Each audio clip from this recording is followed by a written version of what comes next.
சட்டம் மாறி வந்து மண்ணை முட்டும் காலில் சூழ்ந்து கைகள் தட்டும் வாழியவே தென்னவராட்சி திசைகள் எட்டும் நம்மவராற்றல் விண்ணை முட்டும் எட்டு திக்கும் முரசு கொட்டும் வாழியவே. அமைச்சரிடம் சொல்லி அதற்குரிய ஏற்பாடுகளை செய்யும்படி கூறிவிட்டேன். செழியனை பற்றி ஏதும் தெரியாமல் எப்படி போவது? அதற்காகத்தான் நான் இத்தனை நாட்கள் தாமதித்தேன். ஆனால் அவனை பற்றிய எந்த செய்தியும் இதுவரை தெரியவில்லையே. இருங்கோவேல்தான் இந்த காரியத்தை செய்திருக்கிறான் என்பது சோழ மன்னருக்கு தெரிந்திருக்கிறது. ஆனால் செழியனை விடுவிக்க என்ன திட்டம் தீட்டியிருக்கிறார் என்பது தெரியவில்லை. நிச்சயம் அதற்குரிய ஏற்பாடுகளை செய்திருப்பார். அதில் உங்களுக்கு எந்த சந்தேகமும் வேண்டாம். செழியன் மீது தாங்கள் கொண்டிருக்கும் அன்பை அவர் நன்கு உணர்ந்திருக்கிறார். அது மட்டுமல்ல, அவரும் அவன் மீது அந்த அளவிற்கு அன்பு வைத்திருக்கிறார். நீ சொல்வதும் சரிதான். செழியனை பற்றி அதிகமாக பேசி அவன் திரும்ப கிடைத்தால்தான் நான் நாட்டிற்கு திரும்பிச் செல்வேன் என்று கூறுவதோ, அவனுக்கு ஏதாவது நேர்ந்தால் நம் உறவு பாதிக்கும் என்று கூறுவதோ பண்பாடாகாது. நட்பு நாடி நம்மை அழைத்த அவரது பெருந்தன்மைக்கு பெருமை தராது என்பதால் தான் நான் பொறுமையாக இருக்கிறேன். விரைவில் அவனை கண்டுபிடித்து மீட்டு அனுப்புவார் என்ற நம்பிக்கை எனக்கும் இருக்கிறது. அப்படி சொல்லுங்கள்.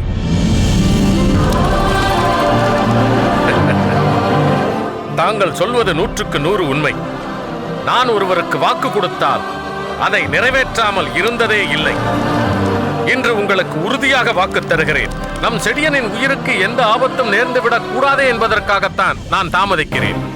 இங்கு நாம் எடுக்கும் ஒவ்வொரு அசைவும் செழியனை பாதிக்கும்.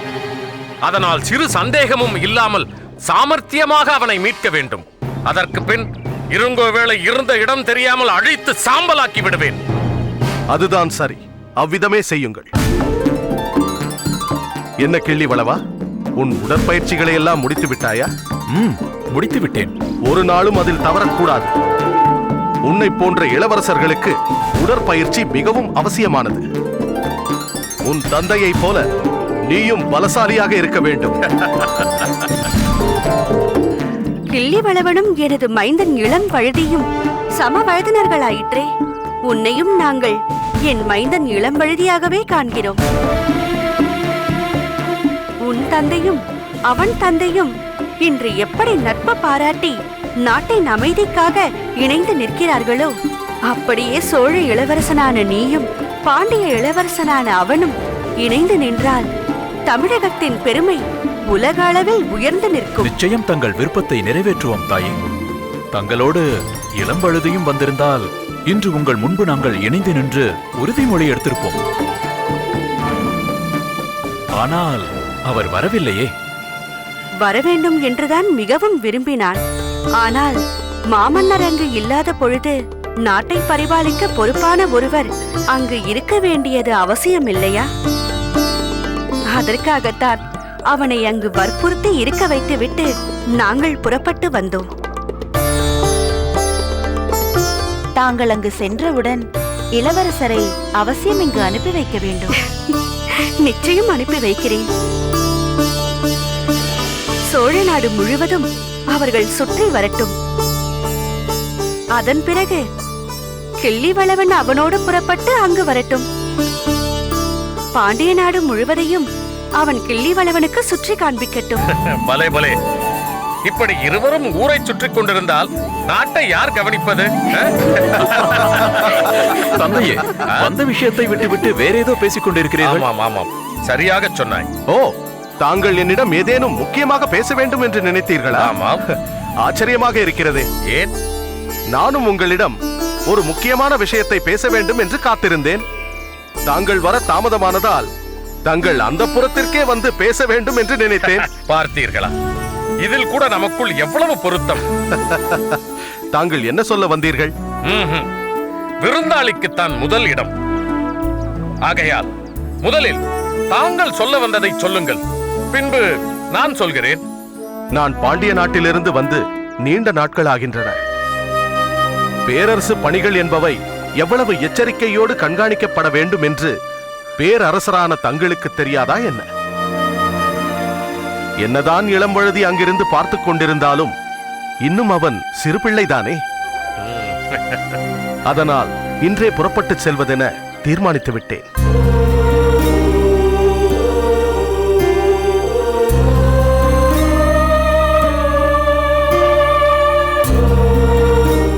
என்ன திடீரென்று இப்படி புறப்படுவதாக சொல்கிறீர்கள்?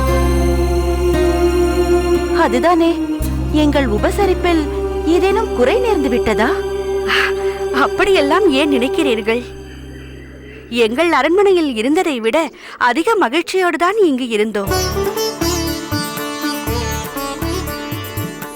ஆம், இங்கு வந்து பூம்புகாரில் நடந்த இந்திர விழாவில் பங்கு கொண்டதை என்றுமே எங்களால் மறக்க முடியாது.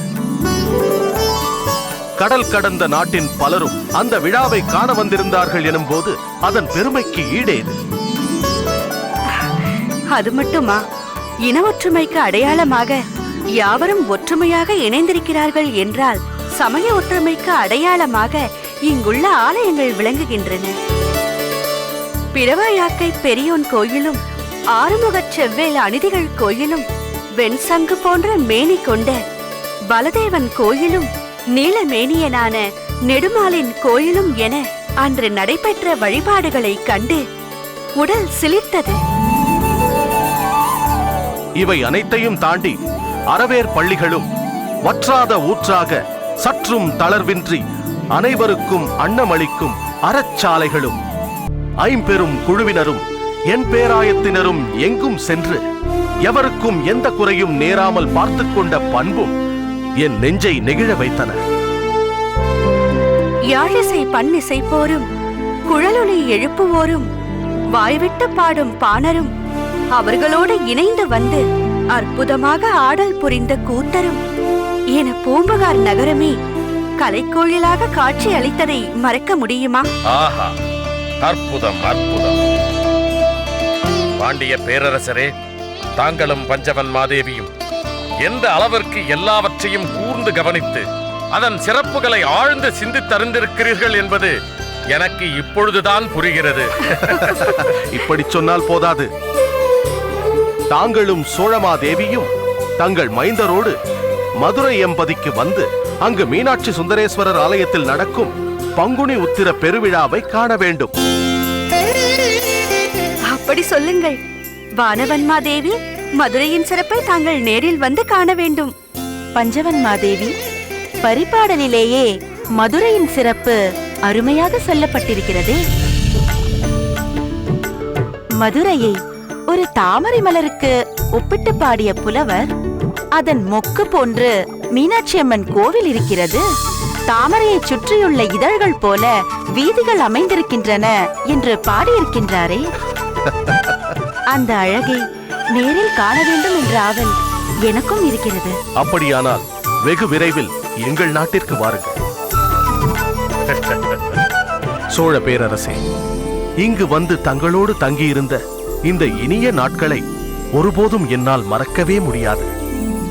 இருப்பினும் புறப்பட்டுச் செல்லும் இந்த நேரத்தில் என் தளபதி செழியன் என்னோடு இல்லையே என்ற வருத்தத்தை என்னால் கூறாமல் இருக்க முடியவில்லை.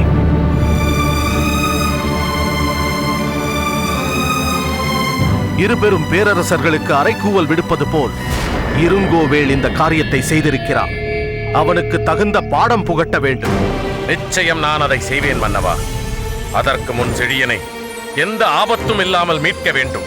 அதற்குரிய ஏற்பாடுகளை மிகவும் ரகசியமாக செய்திருக்கிறேன். அதனால்தான் தங்களிடம் கூட அதை பற்றி நான் விவாதிக்கவில்லை. வேண்டாம் வேண்டாம், அதை பற்றி நான் அறிய வேண்டிய அவசியமில்லை. செழியன் உயிரோடு வர வேண்டும், அது ஒன்றுதான் எனக்கு வேண்டும். செழியனை மீட்டு வந்த பின் நானே அவனை அழைத்து வந்து தங்கள் முன் நிறுத்துகிறேன். இது போதும். சரி, தாங்கள் ஏதோ என்னிடம் பேச வேண்டும் என்றீர்களே? அது வேறொன்றுமில்லை. தாங்கள் இங்கு உள்ளதால் சோழ நாட்டின் கட்டுப்பாட்டில் உள்ள சிற்றரசர்களை அழைத்து சிறிய அறிமுக விருந்து ஏற்பாடு செய்யலாம் என்று நினைத்தேன். பரவாயில்லை, அடுத்த முறை அதை சிறப்பாக செய்து விடுவோம். சரி, நாங்கள் சென்று புறப்படுவதற்கான ஏற்பாடுகளை செய்கிறோம்.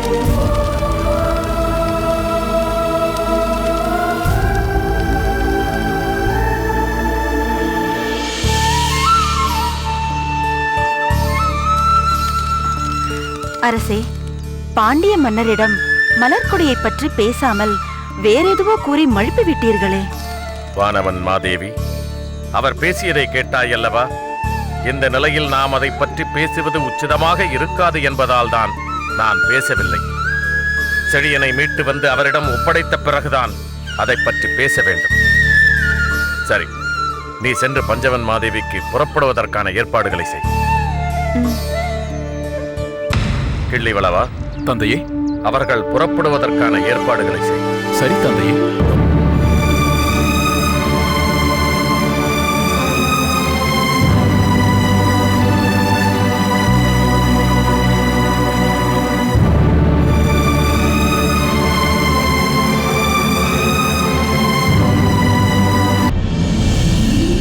யாவும் நியாயும் யாராகியரோ, எந்தையும் நொந்தையும் எம்முறை கேளீர்.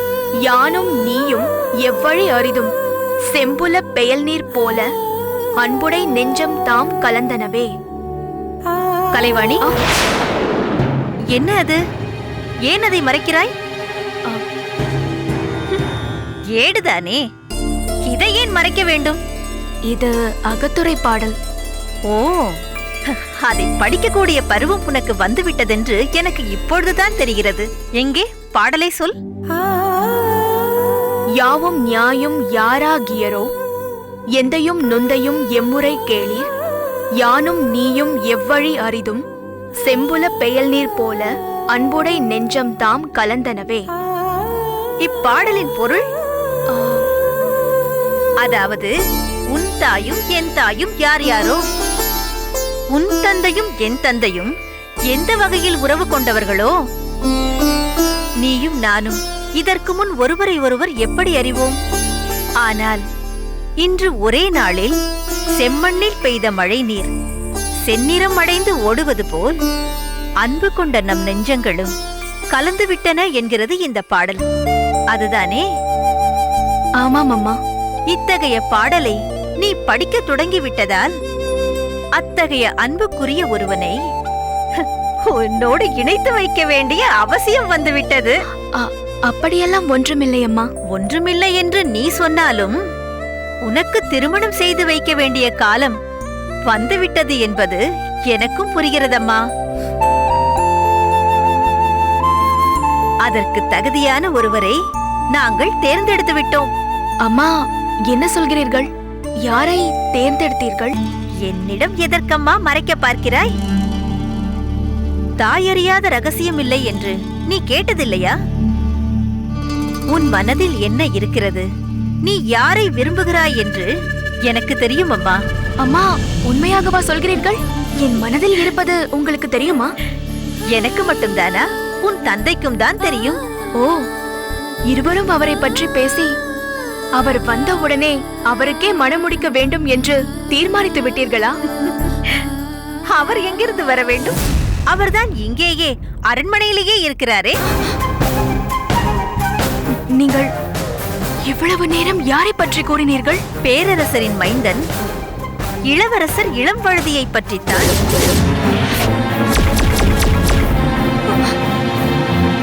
என்னமோ சொல்கிறீர்கள்? இளவரசருக்கு என்னை மணமுடிக்க வேண்டுமா? அது எப்படி நடக்கும்? நாங்கள் எப்படி அம்மா திருமணம் செய்து கொள்ள முடியும்? ஏன் அம்மா, நாங்கள் இருவரும் சின்னஞ்சிறு வயது முதல் ஒன்றாக விளையாடியவர்கள், ஒருவருக்கொருவர் மிகுந்த அன்பு பாராட்டியவர்கள். அதனால் என்னால் அவரை சகோதரனாகத்தான் பார்க்க முடியுமே தவிர மணாளனாக ஒருபோதும் கருத முடியாது. அவரும் அப்படித்தான். நீ என் சகோதரியாக பிறந்திருக்க வேண்டியவள் தவறி போய் என் தந்தையின் சகோதரிக்கு மகளாக பிறந்து விட்டாய் என்று சொன்னார். அப்படியானால் என் மனதில் இருப்பது தெரியுமா? அவருக்கே மனம் முடித்து தரப்போகிறீர்களா என்றெல்லாம் கேட்டாயே. யாரை நினைத்துக் கொண்டு கேட்டாய்? அது வந்து அம்மா, சொல். படைத்தலைவர் செழியனை நினைத்துக் கொண்டுதான் கேட்டேன். நான் அவரை மனமாற விரும்புகிறேன். எவ்வளவு துணிச்சல்! பார்த்தாயா இவள் பேசுவதை? அந்த செழியனை பற்றி அவ்வளவு பெருமையாக பேசினாயே, உன் மகள் மனதை எந்த அளவிற்கு கெடுத்து வைத்திருக்கிறான் பார். இல்லை இல்லை இல்லை, நீங்கள் இதற்காக பதட்டப்படாதீர்கள். அவள் தன் விருப்பத்தை தான் சொல்லி இருக்கிறாள், அவ்வளவுதான். அவளுக்கு புரியும்படி நான் எடுத்து சொல்கிறேன். விளக்கமாக விரிவாக இவள் புத்தியில் உரைக்கும்படி சொல். இவளை கொண்டு எவ்வளவு பெரிய மனக்கோட்டை கட்டி இருக்கிறோம் என்று எடுத்துச் சொல். அது எனக்கு தெரியாதா? அவள் என்ன பெற்றோருக்கு விரோதமாக நடக்கக்கூடிய பெண்ணா? தெளிவான காரணங்களை எடுத்துச் சொன்னால் செழியனை மறந்துவிட்டு இளம்பழுதியை ஏற்றுக்கொள்ளப் போகிறாள். இல்லை அம்மா, இல்லை. செழியனை நீங்கள் எனக்கு மனம் செய்து தருவீர்களோ இல்லையோ, அது உங்கள் விருப்பம். ஆனால் ஒருபோதும் நான் இளம்பழுதியை மறந்து கொள்ள மாட்டேன். எந்த பெண்ணாவது தன் சகோதரனை மணந்து கொள்வாளா? அவரும் அப்படித்தான். இதை பற்றி பேசினால் உங்களை எல்லாம் வெறுத்து புறக்கணிப்பார். செழியனுக்கு என்னை மனம் செய்து தந்தால் அவருக்கு மனைவியாக நான் வாழ்வேன். இல்லையே காலமெல்லாம் கன்னியாகவே வாழ்ந்து விடுகிறேன்.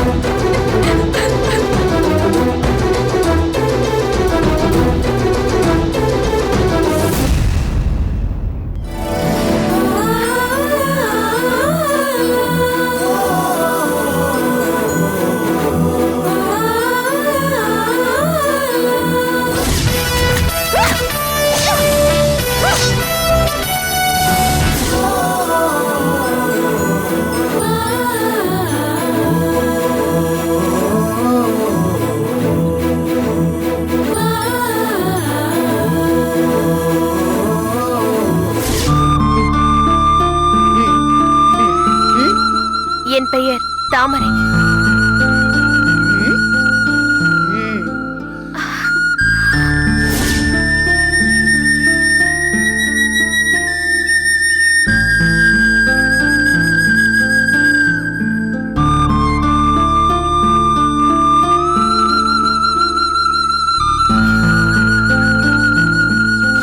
நாளை இந்த நேரத்தில் எங்கிருப்பீர்கள்? அப்படியானால் நாளை இதே இடத்தில் இதே நேரத்தில் சந்திக்கலாம்.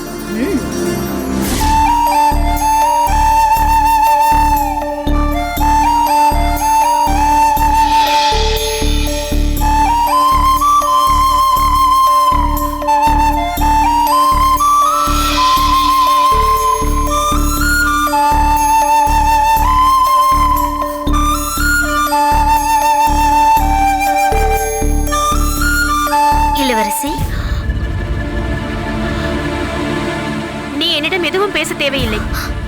ஏன்? என்ன வயிற்று? பேச வேண்டாம் என்று சொன்னேன். எதற்காக இந்த கோபம் என்று புரியவில்லையே இளவரசி. என்று பார்த்து ஏன் இப்படி தாமதமாக வந்தாய்? இல்லையே, எப்போதும் போலத்தான் வந்திருக்கிறேன்.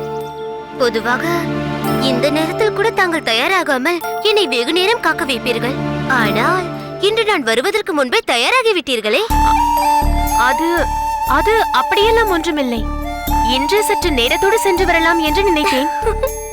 தங்கள் மனம் அந்த தாமரை குளத்தை விட்டு இன்னும் மீளவில்லை என்று நினைக்கிறேன். அப்படியெல்லாம் ஒன்றுமில்லை. இப்படி சொன்னால் நான் நம்பி விடுவேனா?